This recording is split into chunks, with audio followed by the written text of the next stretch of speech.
prime time, uh, mobilization of national entrepreneurialism is a very major task.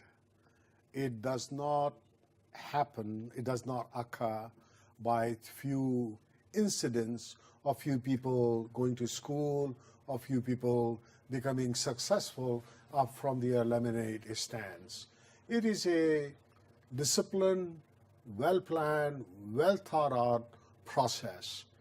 How Pakistan can become and how Pakistan can create a national manifesto and make it a mandate to mobilize national entrepreneurialism in an organized fashion. I spent half of my life studying entrepreneurialism because I was very lucky when Pierre Elliott Trudeau, the father of our current Prime Minister, Justin Trudeau, created the Secretariat of Small Business back 40 years ago. I had the opportunity to work with the leadership, and at that time there were only two things: big business and nothing. The trade directories and the phone books were very slim because there were only 50 or 100 companies. I'm talking dark ages. Small business thinking was introduced in Canada at the time when America had not even defined what small medium business was. The more you research this topic, the more you realize that in the West, small medium business thinking on an organized fashion provided the germination of the economy that followed in the 80s and the 90s and the 2000s and so on. I would not take a lot of time that where the things are now, but I would argue, and we are ready to present facts and we are ready to debate and discuss that the micropower nations, which we discussed much earlier, are poised to take that kind of a challenge with fascinating ease on how to create mobilization on a national basis in a very organized way and get the benefit and make it measurable, make it productive. Because political rhetoric has exhausted itself. Teleprompters are no longer required or people shut off television. Today is all about mobilization, and the leadership must demonstrate that they understand this subject. If you have 1 million or 100 million youth, or if you have 1 million or 100 million medium-sized and small businesses, until and unless there is a blueprint and a pathway, so how they're going to go and progress in a synchronized fashion, the nations can go into circles and talk about other things. I'm not going to talk about those other things like bureaucracy and incompetence and corruption. Let other people explain that. They're very good at it. I'm not going to waste my time. I'm going to concentrate on the positive side. National Manifesto. What is required? How do you do it? How do you create a system? How do you bring out a culture where you celebrate risk-taking, where you ignore failures, where you create tacit knowledge as more important than explicit knowledge? We are seeing the downfall of explicit knowledge. We are seeing, what is explicit knowledge? Explicit knowledge is like bookkeeping, which you can describe how to do the columns and how to do the tabulation. What is tacit knowledge? Tacit knowledge is how to ride a bike that you cannot ride, that how you ride a bike, or how do you swim, or how do you create a song, or how do you come with an idea. Tacit knowledge is where mankind shines. all the great ideas of the last 50, 100 years are all as a result of tacit knowledge and soft power thinking and understanding how to utilize our mind, our imagination to come up with ideas. I have with me some brilliant people who we will share ideas and we will discuss. Malik Ahmed Jalal, a great organizer, a great thinker. Adam Daud, a young wizard on the e-commerce side. And we will debate and we will discuss and we will open this concept that what nations can do on a fast-track basis and how Pakistan can do it. So my question to you, Malik, is it possible that you see in the current political environment, the government could say, other countries have done it, what will it take for us to become leader on the entrepreneurialism? And let's try to bring all the policies in such synchronization that we will respect them, we will work with them, we will open doors for them, we'll provide them all the facilities and so on. And so what are your thoughts? And then, of course, to continue on that, Adam, you represent the young and the dynamic opportunities that you see around you. And do you think that is this a possibility that a government could do it? And do you see now with so much technology that you could really make things not just for one Ivy school club and not one super startup incubator, but across the nation, across the places, and say, hey, this is how we want to go and do it. And there are other countries who have done this example. Please. So, Nasir, thank you very much for having me, and thank you, Oktara, for this honor, for speaking to the world through your platform. So, my simple answer to that question is a no. I don't think governments are capable of very complicated steps, synchronization, sequencing, value changing of people. It's just governments as a policy. What you say is that they can enact through policy, they can do that, and I'm very skeptical of that. Wherever and whenever it has happened through social movements, it has happened through other forms of within the community or society changes, and then the government catches up with it and legislates to formalize those new norms, those new customs. So I'm first of all, it's not just the Pakistani government. I'm skeptical. It's most governments in the world will not be able to do that. So, you know, we were talking about revolution, and I do study revolutions because they are a time of great shift of consciousness, of movement, of human thinking, mindset, society. But the most fascinated by, one of the least violent form of revolution was the Industrial Revolution. Because if you look at human growth and human trajectory, before it was like this. Literally what you call a Malthusian economy, it was hardly human beings were surviving, huge famine and everything. And suddenly this thing happened and it just went like that. And it has been. And now we are at the cusp of another revolution called the digital revolution. Some people call it the fourth industrial revolution. I call it digital because we're going from industrial to digital age. So what prompted that? I think, and there are tools for it, which basically tells us what can happen. And I think a date is very important, which is 1648. So what happened in 1648? That was the date when the intellectual property right was instituted in England. Mm-hmm. So the most important element of entrepreneurship is that my sweat, my toil, my effort, what I do, what I invest, will it be protected? Will I be able to reap the sweet rewards of what I work? And if you see that, there is a period of 1648, which is pre-industrial revolution, but that was a very critical moment because that ensured that if you had an idea and an inventor, if you Stephen Robinson, with the printing press and everything, that you would work hard, you put your money in, you spend 10, 20 years of your life, but your intellectual property right is protected. That's just an example of that, and that has led to a spate of risk-taking entrepreneurialism. And I feel that property rights or protection of property rights and intellectual and physical property rights is very important. And I think in a country like ours, where intellectual property is not protected, where property rights can be usurped through different means, through power and coercion, is definitely a deterrent. And I think we need to provide at an institutional level, the government has to provide the right legal framework and the right protections for someone who puts in his effort, for his ideas to be protected, number one. And then for the effort and the work that he does, the physical property rights, they need to be protected.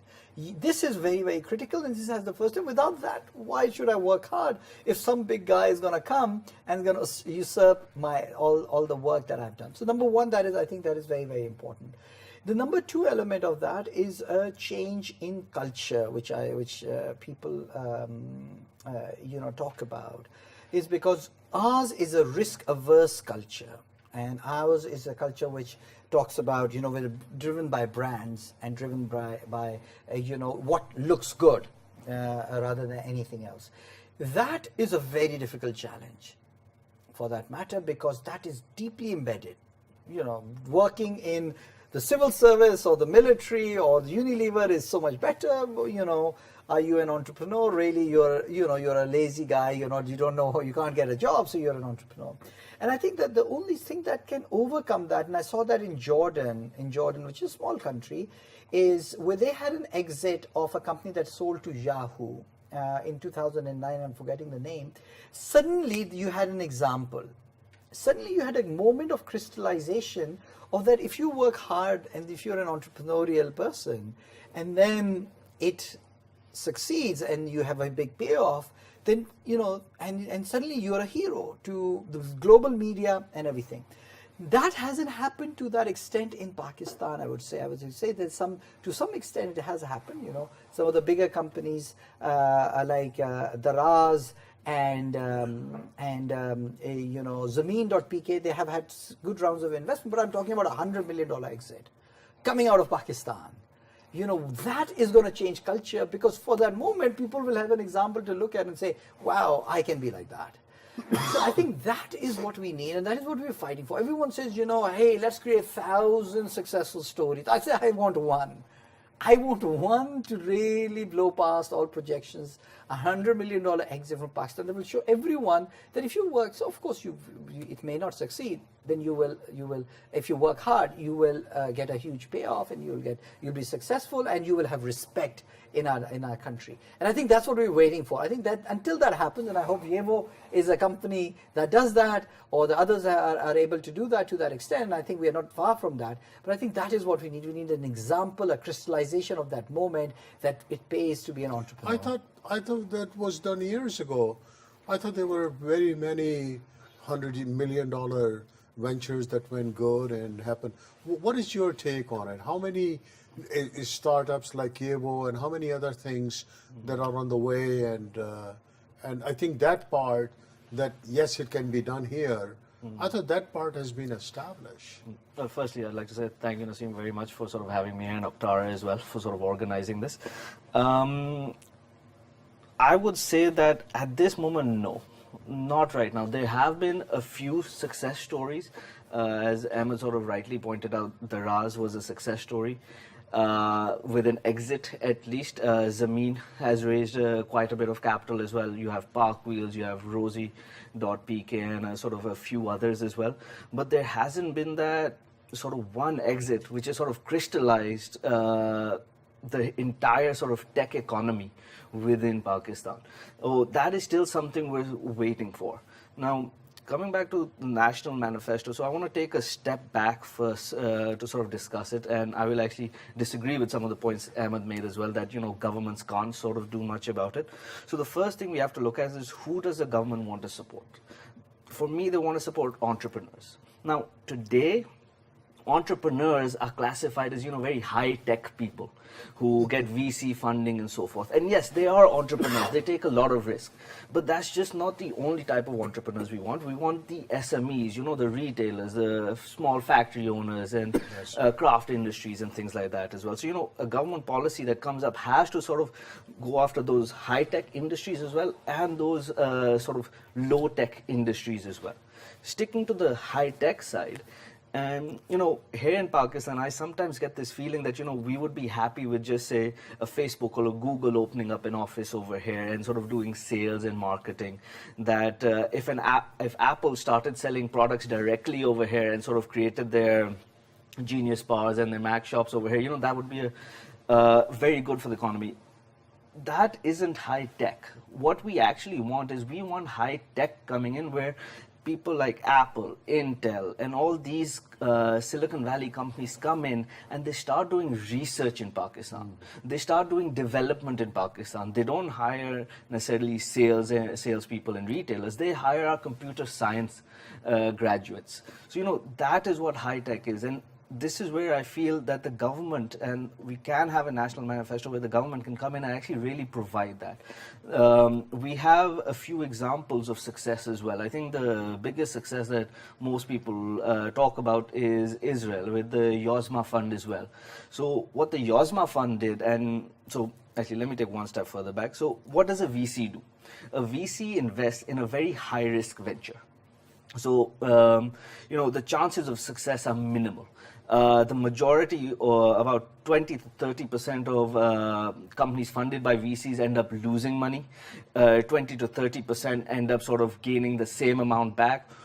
Maybe 5% will end up sort of doubling the money, and a very, very small percentage end up becoming a huge hit. Now, so it's a very inherently risky proposition. And now we have to ask is, so why aren't there a lot of VCs from Silicon Valley, Europe, Asia, Southeast Asia coming to Pakistan? Is it because of a talent shortage? I don't believe so. Is it because we don't have the right sort of companies being set up? I don't think so. Is it because that, our market isn't big enough? Definitely not. They're afraid because they don't want to take a risk on the economy itself in terms of, the political risk and the security risk that's there. So what can happen? So Israel faced the same issue in the 70s and 80s. And when they created the Yozma Fund was there's a lot of complexity to it, but very simply what it did was it basically said any private investors who come in and put down $12 million and want to invest in Israeli companies, the Yozma Fund, the government fund, will give them $8 million. So a lot of risk is taken out because money is being spent by the government as well. And then what is crazy is any success that comes out of it, the VC funds can actually buy back the 40% share of Yozma at the same price that Yozma invested in with a nominal level of interest. So, the Yozma was built up not to actually make a lot of money out of by VC investing, but what they wanted to do was they wanted smart through a public and private sector sort of relationship with VC funds and other private equity funds, basically invest in local companies, basically grow the talent pool, grow the education sector, grow the high-tech sector, and sort of keep reaping the benefits of that. So I think those are potential ways that we can really push Pakistan ahead as well. Absolutely. There are so many models that have been applied in so many other countries that can be incorporated in a customized fashion to fit the local numbers and the local psychology and whatnot. But I would say, revolution or no revolution, we have argued recently, as recent as 5 years ago, that come 2030, the question will be asked, why do we need governments? Government outside defense and security and whatnot should be managed by one building, and that's with the high artificial intelligence, and that's that. What the government does, all the distribution of the money, collection of the taxes, the road, the this, all controlled by artificial intelligence. Policies, export, this, quota, bonuses, awards, all done by artificial intelligence. So if you eliminate that bureaucracy and all that, that's a different topic. Governments must demonstrate for their own survival that they have the expertise to do this. Otherwise, they have no role. Because political rhetoric is evaporating. It's available in social media, and from social media, after that, it has no other place. People don't want rhetoric now. They want hardcore issues. They don't want these political things and all that. So government has the responsibility to come up with intelligent programs and put ideas together, have forums, have discussions, have models, test them out. In the last 50 years, I left Karachi 50 years ago.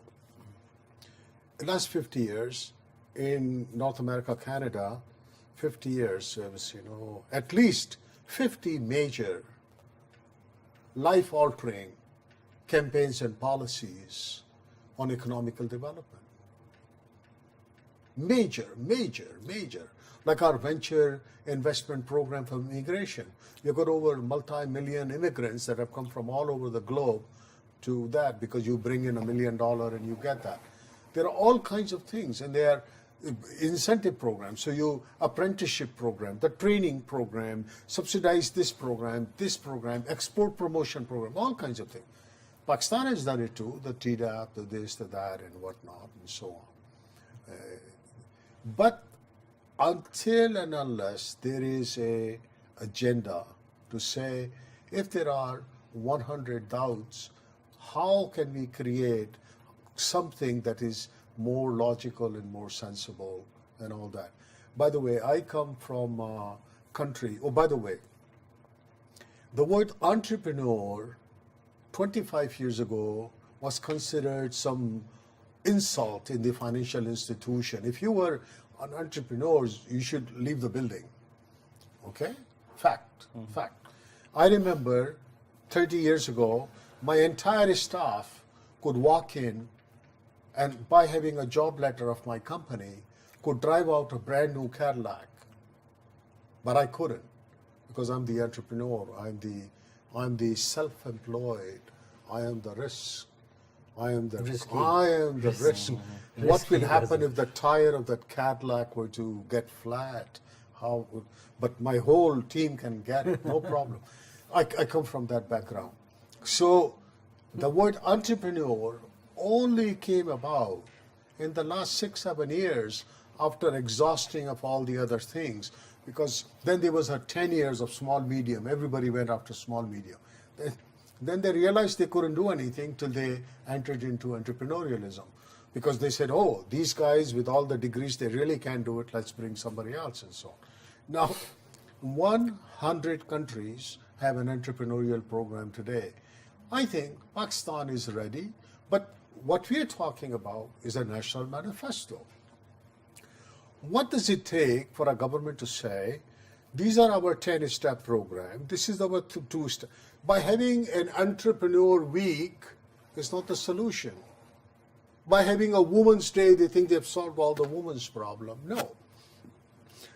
Entrepreneurial manifesto and the national mobilization is a blueprint that you say, all right, we're going to allow this in the high school, in the university, we're going to select people, we're going to create this, we're going to create 5,000 or 100,000 entrepreneurs and culture them and do that, just like the way they go out and Russia said, we're going to be winning all the 1,600 medals, so we're going to train 1,000 in football and gymnastics and this, and they did. You think it was by accident that Russians were better performers? No, it was a national program. It ran like a KGB operation. They literally went into the villages and they said, oh, this one has got the best legs. He's going to be runner, expenses paid, everything, fly out, this, that. 6, 7, 8, 10 years down the road with a gold medal picture, that's how it is done. So we go out as a country, develop all kinds of manifesto on nonsensical projects. Why can't we do it for entrepreneurialism? Why can't we do it for women entrepreneurs? Why can't we do it for transformation of society? Do it as a focus. Because we have one weapon that never existed before. It's free and it's technology. Technology allows us the measurement, the performance, the accessibility, the communication. What are we doing here? What is this? This is a communication device. Now, amplification, replication of all these ideas, this is how they bounce. So I'm going to go back to you. Try to change your mind. Do you think within the Pakistani government, or with the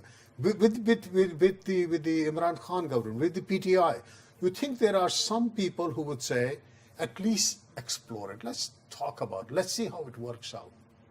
So you want me to be realistic, or you want me to be optimistic? I want you to be realistic and then be optimistic, so this way we can slide into the passage. Okay, I'll try to take it realistic. I have to be. I think, as I said, my point was, governments, in terms of extreme level of coordinated activity, sequencing is very difficult for them to do. If you want to say, like, I'm here and I want to get there, and I have to go through a dance like this and I want to get there, governments are not meant to do things like that. But those people are going to go out of the window because the future will force them out of the window. Yes, but they don't see it like that way, because they don't see the future like that.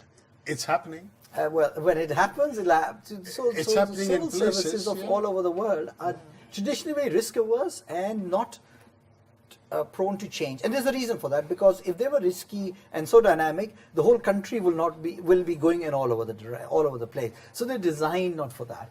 Secondly, I think, we look at it because we have a very unique vantage point. I think most people would not see that the government role would change. So I think it's going to be very challenging.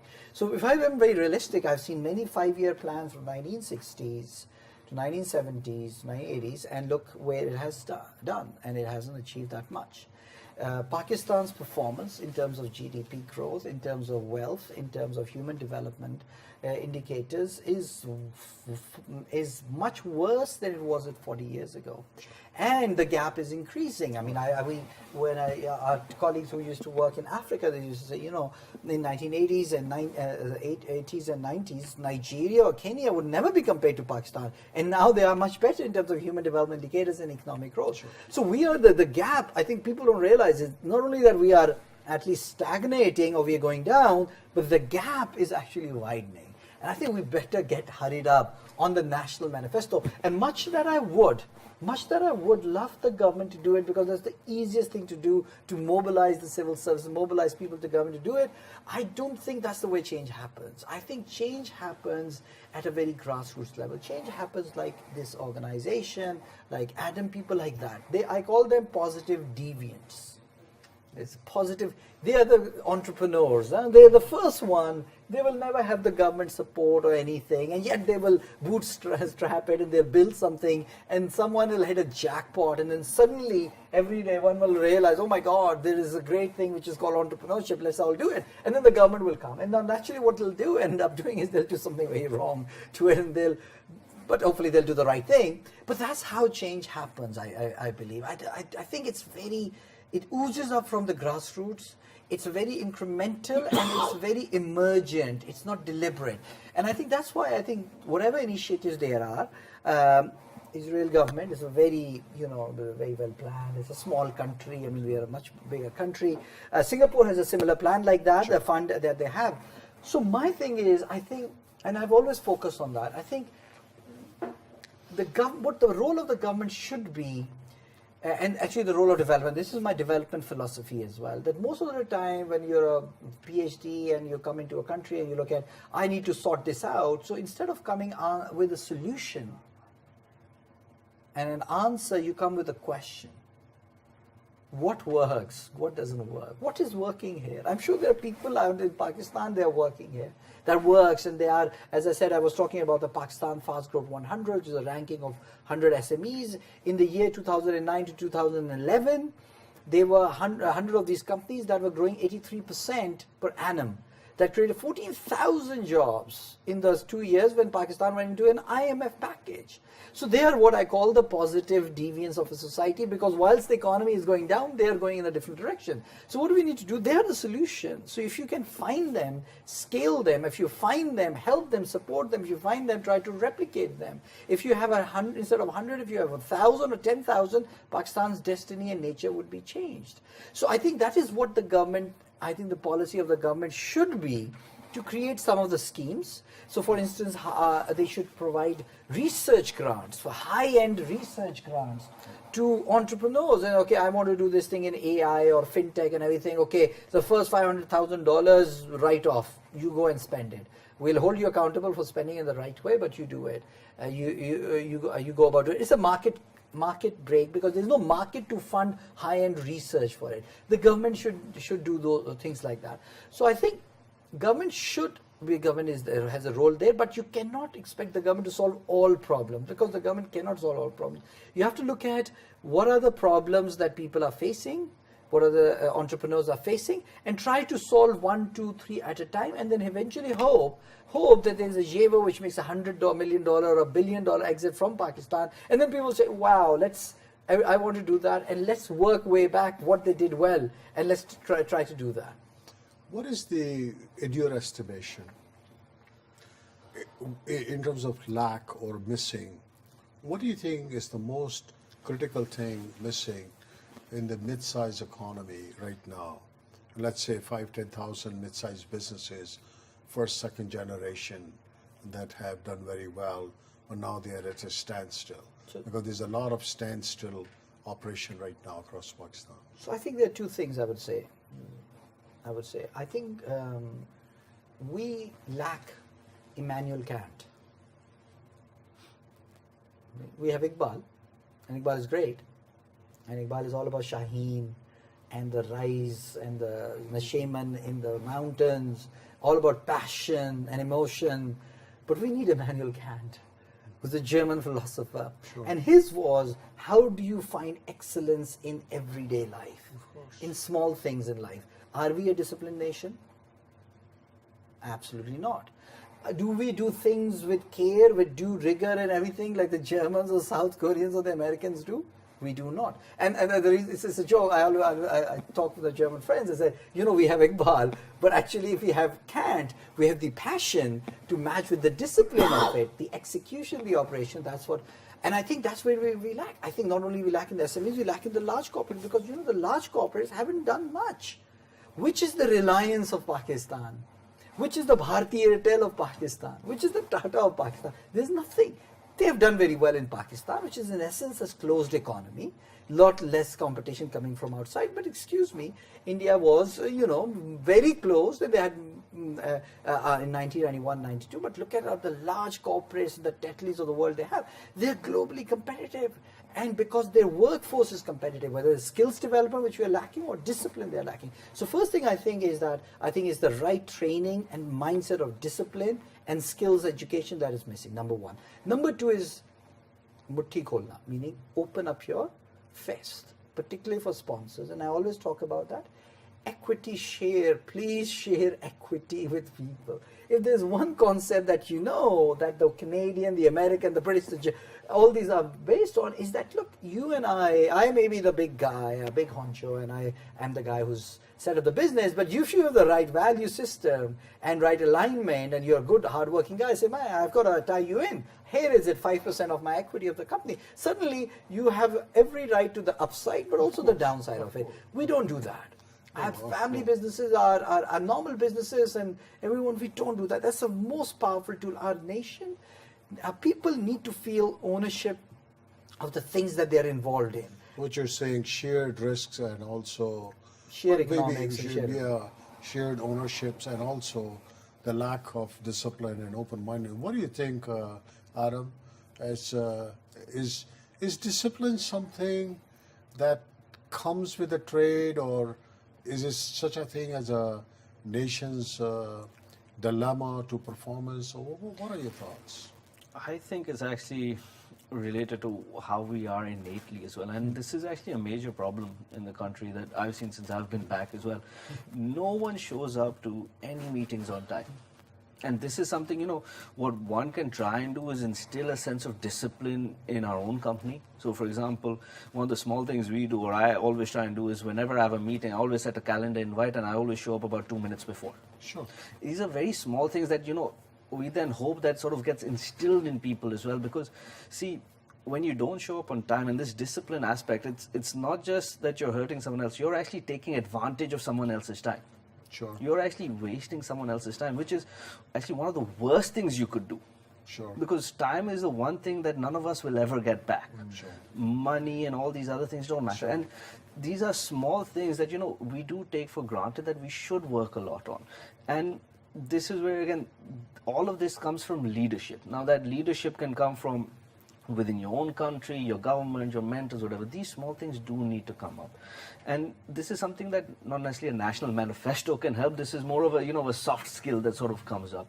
In terms of sort of the overall sort of drive of how we can push sort of the country forward in terms of entrepreneurship, self-reliance, and sort of risk taken as well. A lot of the points that we brought up in terms of giving equity share is very important.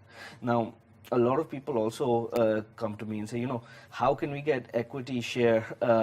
People don't want equity share. So, people who earn 20, 30, even 100,000 rupees, they don't want equity share. They just want their salary. They don't want anything else in return. But see, as Ahmed sort of mentioned earlier as well, what's important is we have that one key example. We have one success, especially of a company that has distributed equity. And automatically what you then have is you have potentially a 20, 30,000 rupee employee, a salaried employee who had maybe a very minor share. On that sale, he automatically gets, so if it's $1 billion sale, a unicorn sale, he automatically will probably get a couple of lakhs in his pocket. And that changes things. That changes then what a lot of people, and this has happened in Silicon Valley as well, the people who are investing in companies today are the ones who actually made money when exits happened in the past. So that cycle starts rolling. And this is something that's very critical for us as we sort of go ahead as well. And one other thing that I feel is also very critical, at least from a technological point of view, is we need to keep investing in basic infrastructure. So, for example, our internet penetration rate today is something like 28%. That's right. Now, some people think, wow, we have 50 to 60 million people online. These are the populations of many countries. But that doesn't mean anything because a large enough population isn't sort of online. Now, when our internet population crosses 50%, and then 60, 70%, the entire dynamic will change. Today, so I was in China, I was studying in China 4 years ago before I came back to Pakistan. And at that time you had WeChat and WePay and Alipay were just getting started. But everyone used cash predominantly. Today, you hear stories of, companies. There's a coffee company that opened up in China just 6 months ago. It's already got $1 billion valuation. They do not take cash. You have beggars on the street who have QR codes because because no one carries cash around with them. Now, when our internet penetration rate goes above 50% and then starts hitting 70%, a major shift in the economy will take place itself. This is sort of what, imagine how easy it is to communicate with people now because everyone has a mobile phone. This will happen when everyone has an internet connection and a cheap internet connection. So the government, again, even if we put aside a sort of a public equity fund and things like that, pushing basic needs like this, internet penetration and so forth, can actually really help grow the economy overall as well. Do you think that if there was a way that something that BDI should do, or the new leadership do, or the chambers or trade associations, somebody could do or should do, that could perhaps ease this process? And while we are at this new junction or Naya Pakistan or Naya something, is there something that can be done right now? There's actually a lot of things. So, when you're trying to change a country, it's not always necessarily the big things that you do, because it's the small things that count as well. As we are showing up on time, saying that all the documents you sign now will have to be signed online. These small things can really change a nation as well, because at the end of the day, when anyone comes up with a 5-year plan, no one knows it's going to be successful. Sure. The execution is generally more important than the ideation, because anyone can have an idea. Now, it's very important to think through the idea, take into account as many factors as you want, but no one has perfect knowledge. Given that, execution and actioning on the policies you have is very important, and then along with the small things that you do to try and change a nation's behavior, that is important. And this is where even though the entire country might behave in a certain way, when you have you also have examples of maybe one company that is super efficient. Why? Because it starts at the leadership from that company. And like you said, Ahmed, we all come from a very diverse and very different kind of a background and combination. And when you go to Sialkot or Faisalabad or Lahore, or you talk to somebody who's running a huge operation of textile with machine, and they're in a very different space, and you just can't see that. And we have committed our lives to try to understand as a necessity to advance. Other people just advance somehow for whatever reason, but they just don't understand. And this is where the gaps are, that either these businesses have reached their capacity and they stand still, and they have no further ideas and nothing, and they don't know what to do. And people are saying, oh, China is getting better every day and cheaper every day. So if your total business model based on commodity, that 10 years ago you were producing something that had value, today it has been chopped into 50%. And if that's the only model and you don't know value added, because value addition, value creation, it's a phenomenal thing. People spend life. And I use this famous example. Again, I'm sorry I have to do it one more time today. 1 yard of leather, when people have difficulty selling a $1,000 handbag, and the one $10,000 is sold out. So what is that value creation? What's that value added features? It's not just one button and one extra zipper. It's far more than that. It is the total life's commitment to understand quality and delivery and promise and all that. So that's value creation. Then there's the whole thing of innovation. Where innovation comes from? Somebody said, oh, we should do innovation. We should invest in innovation. And I said, well, innovation is really free. All you need is an innovative mind. And an innovative mind does not require investment. It really requires being innovative and so on. So with all these issues, with all these things going on, and you being such an intellectual and so articulate about it, there gotta be a way that if you were confronted and you had this mandate, how would you go about and say, let's do something small, or let's do something like you were talking about the top 100 SMEs. Excuse me, or the top mid-size, ranking of the top mid-size or something. But the ranking and all that, those are photo opportunities, and that's for taxpayers and not taxpayers to worry about. We're talking about performance, we're talking about things that are visible and they're out of their control.